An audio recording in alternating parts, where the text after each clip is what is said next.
بسم الله الرحمن الرحيم. وكذلك أعثرنا عليهم ليعلموا أن وعد الله حق وأن الساعة لا ريب فيها إذ يتنازعون بينهم أمرهم فقالوا ابنوا عليهم بنيانا ربهم أعلم بهم قال الذين غلبوا على أمرهم لنتخذن عليهم مسجدا سيقولون 3 رابعهم كلبهم ويقولون 5 سادسهم كلبهم رجما بالغيب ويقولون 7 وثامنهم كلبهم قل ربي أعلم بعدتهم ما يعلمهم إلا قليل فلا تمار فيهم إلا مراء ظاهرا ولا تستفت فيهم منهم أحدا ولا تقولن لشيء إني فاعل ذلك غدا إلا أن يشاء الله واذكر ربك إذا نسيت وقل عسى أن يهديني ربي لأقرب من هذا رشدا ولبثوا في كهفهم 300 سنين وازدادوا 9 قل الله أعلم بما لبثوا له غيب السماوات والأرض أبصر به وأسمع ما لهم من دونه من ولي ولا يشرك في حكمه أحدا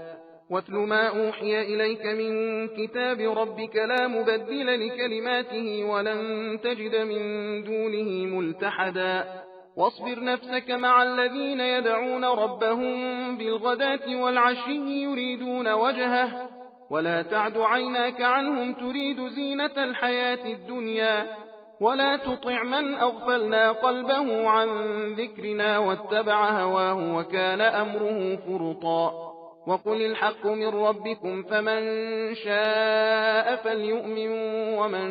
شاء فليكفر إنا أعتدنا للظالمين نارا أحاط بهم سرادقها وإن يستغيثوا يغاثوا بماء كالمهل يشوي الوجوه بئس الشراب وساءت مرتفقا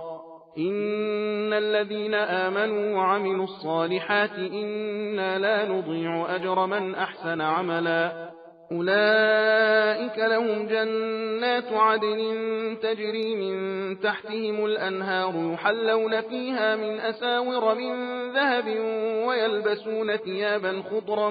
من سندس واستبرق متكئين فيها على الأرائك نعم الثواب وحسنت مرتفقا واضرب لهم مثل الرجلين جعلنا لأحدهما جنتين من أعناب وحففناهما بنخل وجعلنا بينهما زرعا كلتا الجنتين آتت أكلها ولم تظلم منه شيئا وفجرنا خلالهما نهرا